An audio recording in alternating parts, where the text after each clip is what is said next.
Screen पर आपको ये जो लड़का दिख रहा है, इसकी माँ ने 6-7 साल पहले अपने पति को छोड़ के, यानी इसके पिता को छोड़कर पड़ोस में रहने वाले एक शख्स से शादी कर ली थी, जिसके बाद से ये अपने पिता के साथ रहने लगा और इसका एक छोटा भाई भी था, लेकिन माँ ने दोनों को छोड़ दिया।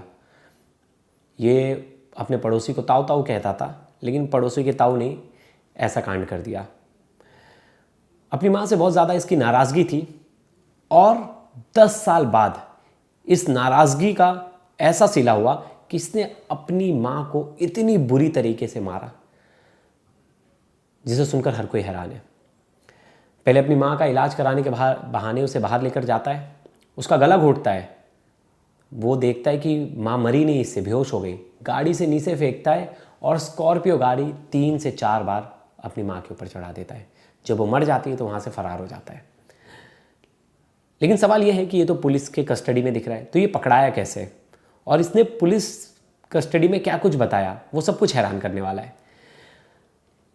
इसे जो सबसे बुरी बात लगी थी वो ये लगी थी कि इसके पिता को इसकी माँ ने धोखा देकर किसी और के साथ भाग गई थी, उसका बदला लेना चाहता था और ये 6 साल पहले से इसकी प्लानिंग कर रहा था। अब इसकी उम्र 29 साल है।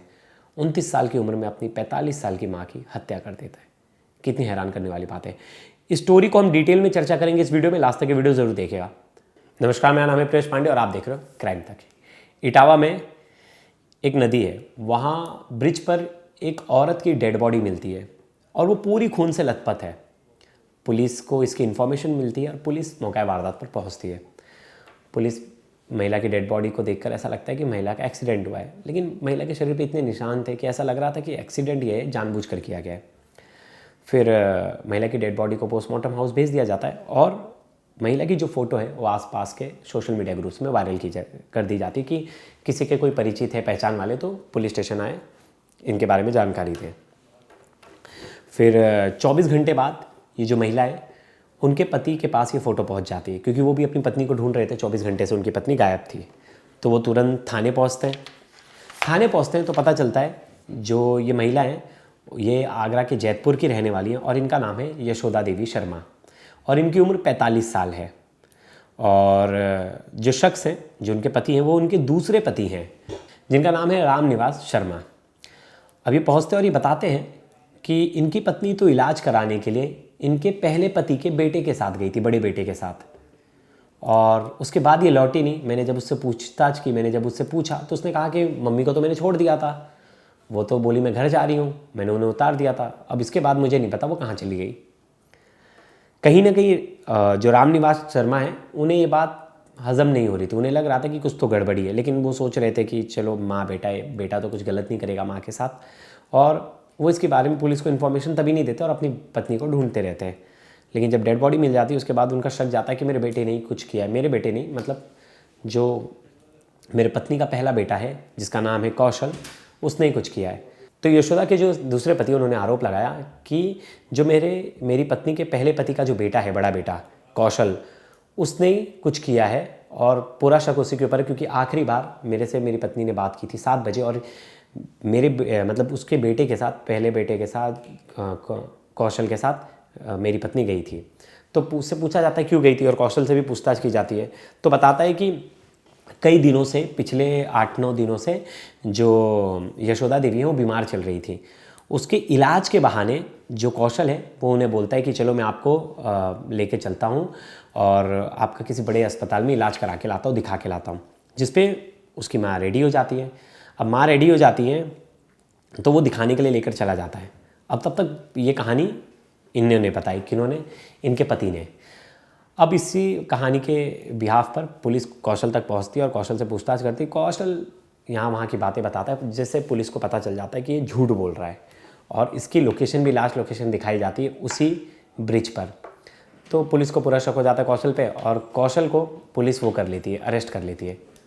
कौशल थोड़े टाइम बाद टूट जाता है पुलिस के सामने और पुलिस पूछताछ में बहुत सारी चीज़ें बताता है। जो कि पहली चीज़ वो बताता है कि उसने ही अपनी माँ का कत्ल किया है और उसका रीज़न भी बड़ा वो था, बड़ा ही आप कह सकते हैं कि छोटा सा, कि गांव वाले ताने देते थे। तो पुलिस ने जब इससे शुरुआत से पूछा कि ऐसा तूने क्यों किया, तो उसने बताया कि मैंने तो पहले बहाना ढूंढा कि मेरी मम्मी बीमार थी और मैं प्लानिंग 6 साल से कर रहा था, कौशल जो है वो गांव में अपने स्कूल भी चलाता है 8वीं तक। तो वो प्लान करता है कि मुझे इसका मर्डर करना है, और उसी प्लानिंग के तहत कौशल जो है अपने 3 दोस्तों को इन्वॉल्व करता है। अपनी मम्मी को बोलता है चलो मैं शहर लेके चल रहा हूँ तुम्हें इलाज के लिए, पहले बाइक पे बिठाता है और निकल जाता है। रास्ते में इसके 3 दोस्त स्कॉर्पियो लिए तैयार रहते हैं। तो अब बोलता है मम्मी को, मम्मी हमें दूर जाना है तो हमें साथ चलना पड़ेगा, गाड़ी में बाइक से जा नहीं पाएंगे। बाइक खड़ी करता है, कार में लेके जाता है, और जैसे ही कार 3-4 किलोमीटर चलती है अपनी माँ का गला दबा देता है। गला दबा के माँ को मौत के घाट उतार देता है। जब इसे लगता है कि माँ मरी नहीं है तो माँ को नीचे फेंक देता है गाड़ी से, और गाड़ी से 3-4 बार कुछ चलता है। जब वो मर जाती है उसका मोबाइल जलाता है और वहीं छोड़कर भाग जाता है। फिर बाद में पकड़ा जाता है, जैसे कि अभी ये पकड़ में आ गया है। फिर से पुलिस पूछती है कि ऐसा किया क्यों। बोलता है कि मेरी उम्र 30 साल हो गई थी और मुझे गांव वाले ताने देते थे कि तेरी माँ तो पड़ोसी के साथ भाग गई, हर कोई ताने देता था, उस वजह से मेरी शादी नहीं हो रही थी, और मेरे पिता को इसने धोखा दिया था, मेरी माँ ने, उसी धोखा का मैंने बदला लिया कि पड़ोसी के साथ भाग के शादी कर ली। अब जो दोनों पिता हैं, मतलब जो औरत के दोनों पति, वो दोनों पुलिस स्टेशन के बाहर बैठे और रो रहे हैं। ये तस्वीर उनकी है। ना यशोदा पहले पति की हो पाई, ना यशोदा दूसरे पति की ठीक से हो पाई, क्योंकि हत्या कर दी गई। और बेटे को समाज का इतना ज़्यादा दर्द था, समाज के ताने इतने ज़्यादा उसे बर्दाश्त नहीं हो रहे थे कि हर कोई उसे कह रहा था कि तुम्हारी माँ कैसी है, तुम्हारी माँ ने दूसरे से शादी कर ली भाग के, और एक ही गाँव में तुम लोग कैसे बेटे हो, कुछ कर नहीं पाए। तो वो ताने सुन कर बेटा जो है वो उब गया था। कहीं ना कहीं उसका एक तरह से मेंटल स्टेबिलिटी कहा जाता है ना, कि बहुत ज़्यादा वो हो गया था कि उसे बेइज्जती फील होती थी और हर कोई उसे चिढ़ाता था। इस वजह से उसकी शादी भी नहीं हो पा रही थी। वो 29 साल का था और पढ़ने में अच्छा था, खुद गांव में स्कूल चला रहा था, और लेकिन वो ऐसा कदम चुन लेता है जिसकी किसी को भी अपेक्षा नहीं होती कि वो ऐसा कर लेगा। और कौशल को कहा जाता है कि कौशल सीधा लड़का था। कौशल का ऐसा भी आरोप है कि उसने मम्मी ने मुझे तो छोड़ दिया, मेरे छोटे भाई को भी छोड़ दिया, वो बहुत छोटा था, और वो पड़ोसी के साथ चली गई। तो वो इस बात से बहुत ज़्यादा गुस्सा था, और देखिए फिर उसने क्या किया। तो दोस्तों इस खबर पर आपकी क्या राय है ज़रूर बताइएगा। तब तक के लिए धन्यवाद।